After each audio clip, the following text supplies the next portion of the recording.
¿Se acuerdan, no? ¿Cuál era la diferencia entre el quiebre ontológico y el quiebre inicial? ¿Sí se acuerdan?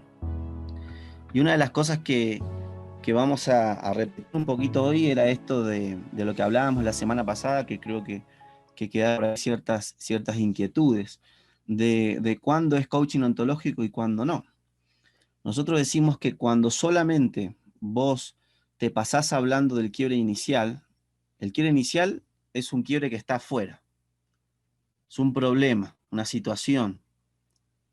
El quiebre inicial está afuera. Eso es importante que empecemos a mirarlo y a ponerle la distinción. El quiebre inicial está afuera.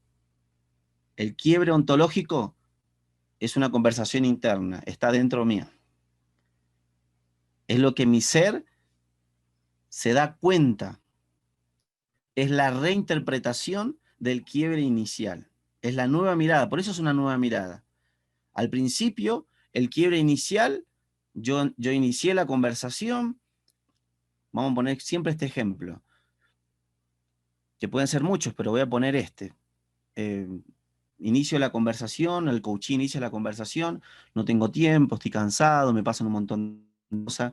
¿Se dan cuenta que es algo que viene de afuera?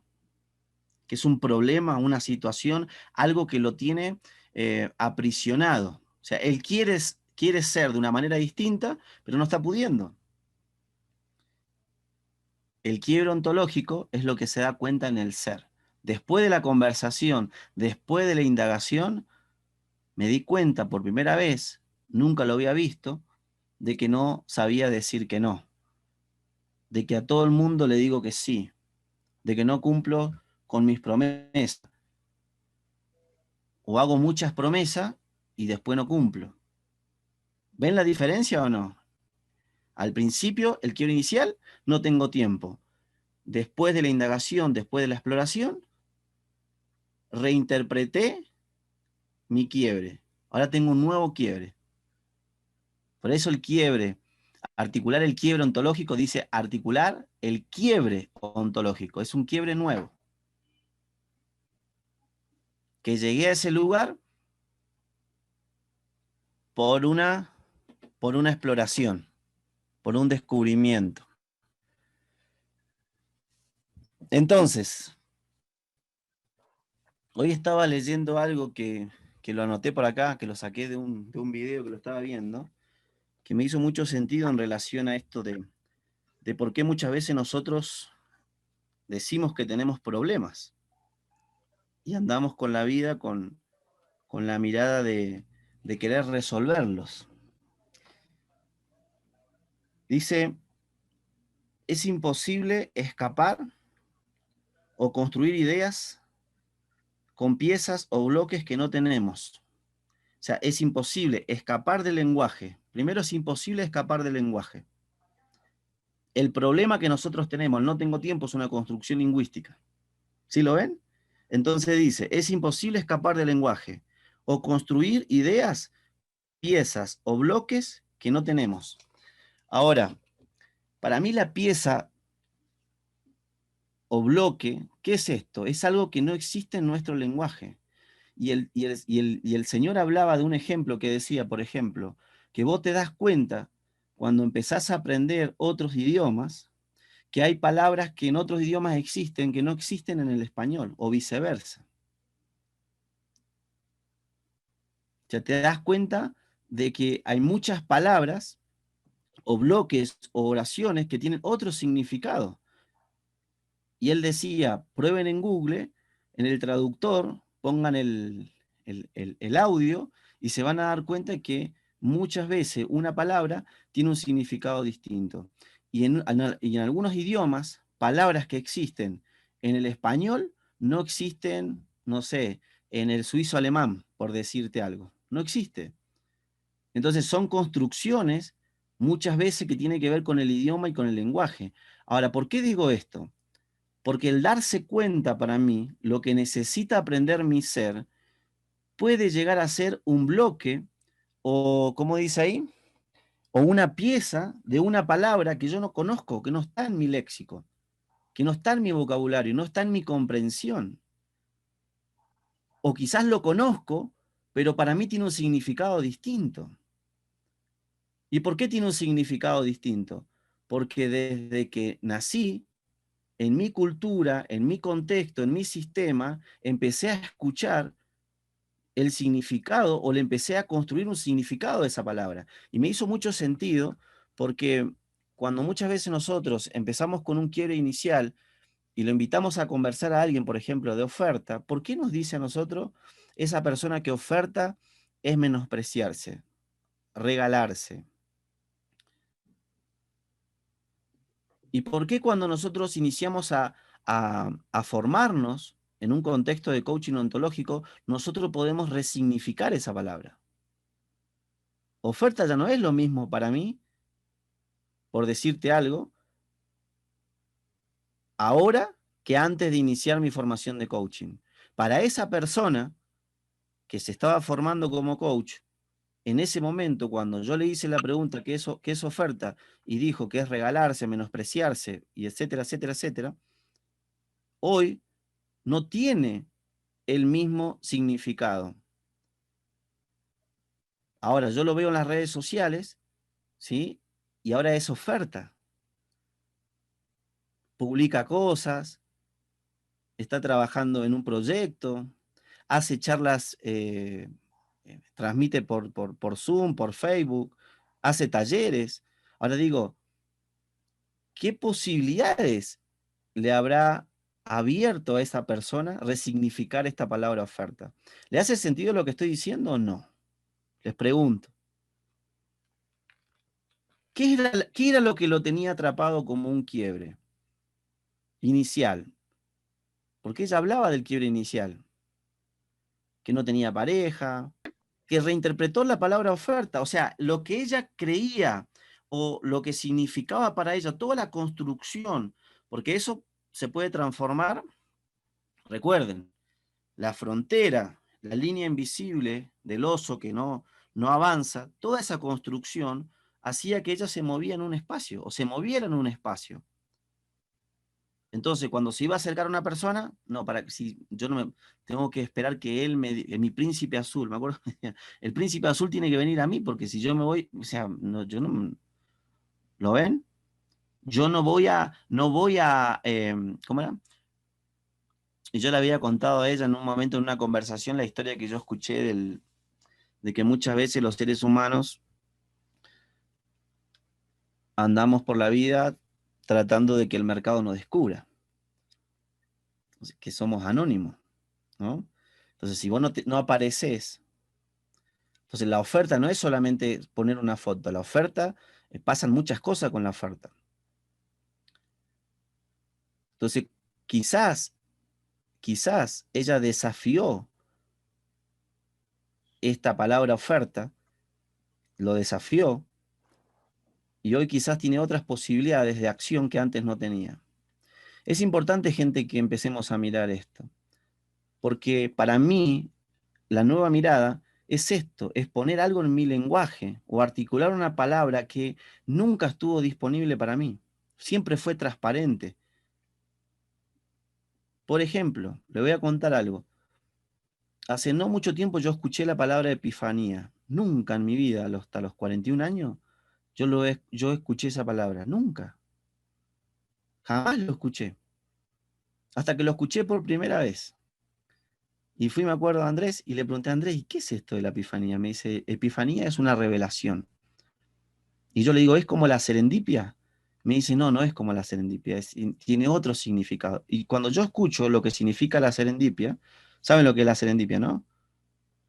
¿No saben? Que encontrás algo cuando en realidad estaba buscando otra cosa y aparece como, estoy buscando algo, ¿sí? Y en ese buscar de otra cosa aparece otro descubrimiento. O sea, es como que llega de casualidad. Entonces me decía, no, son dos cosas distintas. La epifanía es una revelación. La serendipia es otra cosa. Llega a un descubrimiento, pero en realidad llega por consecuencia de, no estabas buscando eso.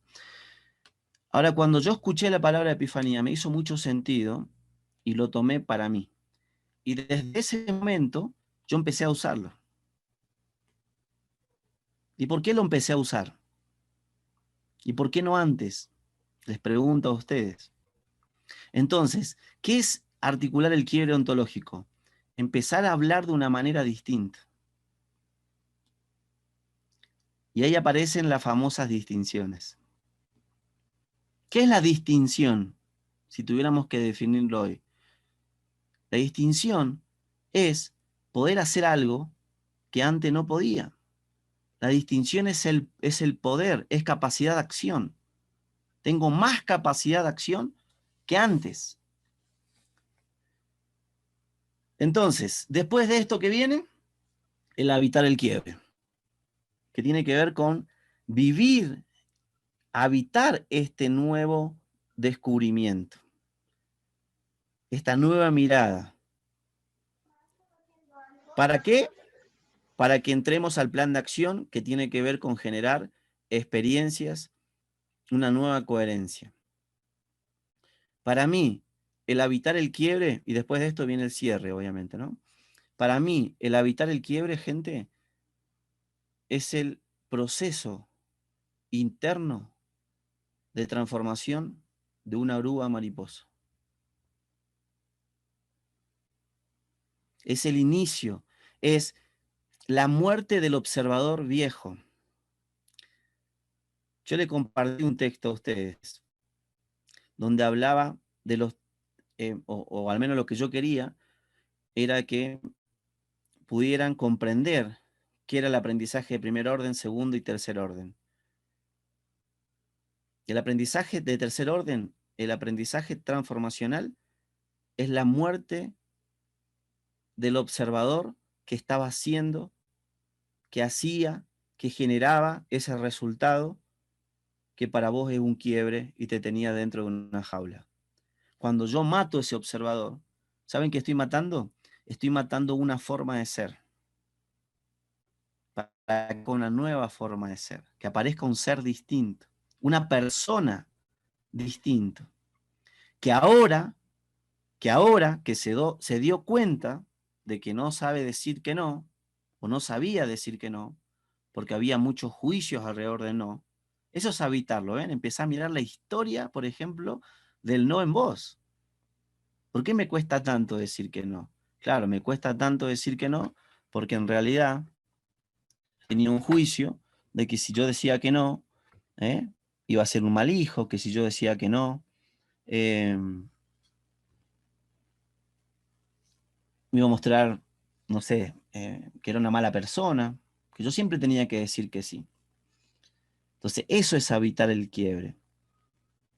Cuando yo me doy cuenta y empiezo a hacer el caminito desde el segundo orden al tercer orden. ¿Y por qué decimos que es el aprendizaje transformacional? Porque muchas veces el darse cuenta en la nueva mirada simplemente queda en el lenguaje. Ah, me di cuenta. ¿Sí lo ven? Me di cuenta. ¿Cuántas cosas se dieron cuenta en este tiempo? Ahora vamos a hacer un ejercicio sobre esto. Por eso decimos que muchas veces el aprendizaje de segundo orden no alcanza, no es suficiente. ¿Que es relevante, que es importante? Sí que es importante, pero muchas veces no es suficiente, no alcanza. Porque para que aparezca y aparezca una nueva coherencia, a ver, vamos de nuevo. Me interesa mucho quedarme acá porque para mí esto es clave, no sé qué piensa Rubén Carrano, pero para mí esto es clave en la práctica que nosotros hacemos, entendiendo que la base filosófica es la ontología del lenguaje. El quiebre inicial, no tengo tiempo, esa narrativa genera ciertas emociones dinámicamente y tiene un cuerpo. Hay una coherencia, hay una coherencia. Cuando yo me doy cuenta en articular el quiebre, el aprendizaje de mi ser interno, el proceso de la mariposa, por eso digo que la acción primero es interna, después hay acción externa, ¿eh? Hay ciertas cosas que se hacen afuera. ¿Saben qué es eso? Cuando yo me doy cuenta y empiezo a poner en práctica, cuando muere ese observador que hacía de que yo no tengo tiempo, estoy cansado, sostenía esa narrativa. ¿Lo ven? O sea, había un observador que sostenía esa narrativa. No tengo no sé qué, babá, estoy cansado. Entonces tenía ciertas emociones, estoy cansado, tengo rabia, estoy enojado, no sé qué me pasa. Tengo un cuerpo que vivía en tensión. Entonces cuando me doy cuenta, aparece una nueva coherencia. Cuando yo digo, wow, en mi vida había visto esto del no. ¿Saben qué? Por primera vez estoy poniendo una palabra a mi diccionario. La palabra epifanía aparece por primera vez y empiezo a generar una narrativa distinta al no tengo tiempo. Porque antes solamente conversaba de esto porque no sabía que existía otra posibilidad, otra forma de conversar. Ahora empiezo, ¿sabes qué? Me di cuenta que no sé decir que no, que tengo el sí muy a la mano, que no gestiono mi tiempo, no sé. Aparecen otras emociones y aparece otro cuerpo, ¿lo ven? Una nueva coherencia.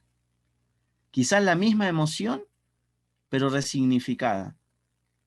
Dinámicamente aparece una nueva coherencia. Entonces, ¿qué es esto de la nueva coherencia, gente? Es básicamente una nueva forma de ser. Por eso el coaching ontológico es ontológico, porque directamente lo que busca es modificar la coherencia de la persona, la coherencia, la esencia, la raíz. Modifica desde la entraña, desde el fondo. Entonces, este observador que estaba haciendo, que hablaba, que decía que no tenía tiempo, bla, bla, bla, se muere cuando aparece el aprendizaje transformacional. ¿Y por qué es aprendizaje transformacional? Porque pasó por los 3 dominios: lenguaje, emoción y cuerpo. ¿Saben lo que es el habitar? El habitar es justamente el inicio del aprendizaje transformacional. Es pasarlo por los 3 dominios. ¿Desde dónde? Desde nuestro escuchar e indagar, los coaches interpretamos, articulamos y habitamos los quiebres. Siempre, siempre lo hacemos desde los 3 dominios. Siempre. Y acá donde le voy a pedir que ya empecemos a conectarnos con el ejercicio que yo le hice el pedido, básicamente, de que llegaran a esta clase con un darse cuenta, quizás son muchos, pero que trataran de elegir uno que sea muy relevante para ustedes. Muy relevante para ustedes. Y conectarlo con esto. ¿Desde dónde articulaste o te diste cuenta de eso que necesitaba aprender tu ser? Desde el mundo del lenguaje. Desde ahí vino esta pieza o este bloque, como decía recién yo, de lenguaje. La pieza que faltaba, como un rompecabezas, ¿vieron que hay una piecita que falta? ¿De dónde vino ese descubrimiento? ¿Desde el cuerpo? O sea, fue relevante para vos darte cuenta quizás que en todas las situaciones, en todos los momentos, habitaba un ser resolutivo. O desde el mundo emocional. Por ejemplo, para mí fue muy significativo reinterpretar las emociones. Para mí, lo que yo pensaba sobre la tristeza, cómo huía yo de la tristeza, toda la historia que tenía conmigo de la tristeza. O sea, para mí fue muy significativo hacer ese viaje de descubrimiento hacia esta emoción de la tristeza, en sus luces, sus sombras, sus colores.